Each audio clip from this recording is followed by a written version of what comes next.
जी नमस्कार, मैं हूं राज पाठक और आप देख रहे हैं बुलेट न्यूज टीवी। देखिए, इस वक्त जो आपकी नज़र रुझानों पर थी कि कौन कहां जीत रहा है, कौन आगे बढ़ रहा है, उसके जब नतीजे सामने आए तो चौंकाने वाले हैं। कई बड़े चेहरे इस बार इस लोकसभा चुनाव में पिछड़ते दिख रहे हैं। कई ऐसे नेता, कई ऐसे मंत्री हैं, केंद्रीय मंत्री तक यहां पर पिछड़ चुके हैं। नतीजों पर जब ध्यान देंगे तो आप चौंक जाएंगे। हमने आपको बताया था कि किस तरीके से निर्दलीय से लेकर के बीजेपी, एनडीए और महागठबंधन के बीच आमने सामने की टक्कर है। लेकिन अब अगर नतीजों पर जाएंगे तो कई ऐसे लोकसभा सीट हैं जिनके नतीजे स्पष्ट हो गए हैं और कई ऐसे लोकसभा सीट हैं जहां पर अभी भी रुझान आने बाकी हैं। कुछ भी हो सकता है। प्रत्याशियों के बीच में कांटे की टक्कर देखी जा रही है। अगर इसी बीच हम चर्चा करेंगे सारण लोकसभा सीट की, क्योंकि सारण लोकसभा सीट इस वक्त सबसे हॉट सीट बनी हुई है, तो वहां से राजीव प्रताप रूढ़ी जो हैं वो चुनाव जीते हैं और लालू प्रसाद यादव की बेटी रोहिणी आचार्य जो हैं वो वहां से चुनाव हार गई हैं। अगर बात करें पूर्णिया लोकसभा सीट की, तो पूर्णिया लोकसभा सीट पर जो निर्दलीय प्रत्याशी थे पप्पू यादव, यहां पर उन्होंने जदयू के प्रत्याशी संतोष कुशवाहा को चुनाव हरा दिया है। बात करेंगे पाटलिपुत्रा पर, जहां से बीजेपी के कैंडिडेट आपको रामकृपाल यादव लगातार चुनाव जीतते आ रहे हैं। इस बार वहां पर राजद की प्रत्याशी लालू प्रसाद यादव की बड़ी बेटी मीसा भारती ने उन्हें चुनाव हरा दिया है। काराकाट लोकसभा की चर्चा करेंगे। काराकाट लोकसभा जो इस पूरे लोकसभा चुनाव के दौरान, बिहार के 40 लोकसभा चुनाव के दौरान सबसे हॉट सीट बना। यहां पर जो है सीपीआई-एमएल के प्रत्याशी राजा राम सिंह ने चुनाव जीत लिया है। अगर दूसरे नंबर पर बात करेंगे तो आप चौंक जाएंगे।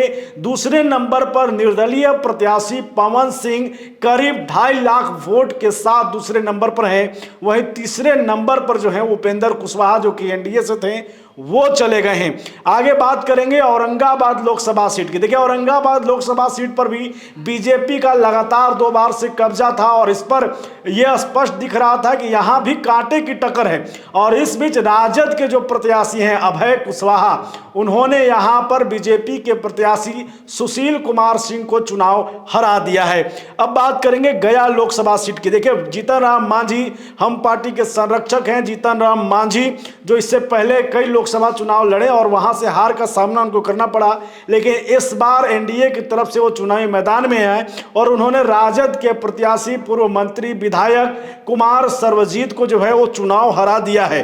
अगर बात करेंगे आरा लोकसभा सीट की, देखिए आरा लोकसभा सीट पर बीजेपी के कद्दावर नेता केंद्रीय मंत्री आरके सिंह चुनावी मैदान में थे और उन्हें भी हार का सामना करना पड़ा है। वहां से सीपीआई-एमएल के सुदामा प्रसाद ने जीत दर्ज किया है।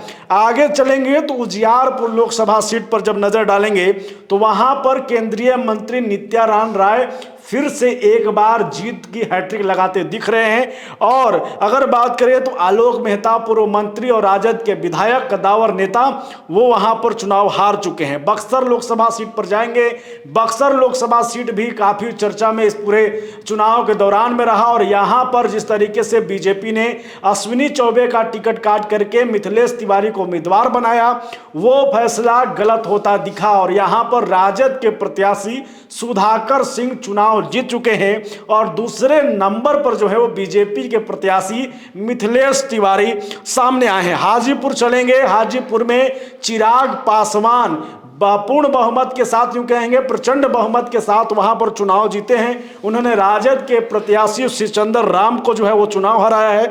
नवादा में अगर आप नजर डालेंगे तो नवादा में बीजेपी के प्रत्याशी विवेक ठाकुर को जो है जीत मिली है। वहां पर उन्होंने राजद के प्रत्याशी श्रवण कुशवाहा को जो है वो चुनाव हराया है। आगे बढ़ेंगे तो सासाराम पर नजर जाएगी, जहां पर बीजेपी ने अपने जीते हुए कैंडिडेट का टिकट काट करके जो है वो शिवेश कुमार को टिकट दिया था उनकी भी हार हुई है। छेदी पासवान का टिकट काटना बीजेपी को भारी पड़ गया।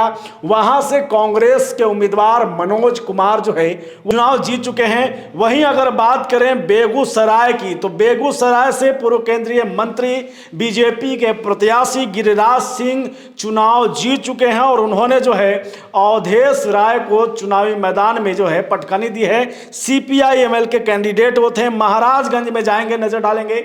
महाराजगंज में कांग्रेस के जो है प्रदेश अध्यक्ष उनके बेटे आकाश सिंह चुनावी मैदान में थे और वहां पर लगातार बीजेपी के तरफ से हैट्रिक लगाते हुए जनार्दन सिंह सिग्रीवाल एक बार फिर से विजयी हुए हैं। उन्होंने आकाश सिंह को जो है कांग्रेस के उन्हें हराया है।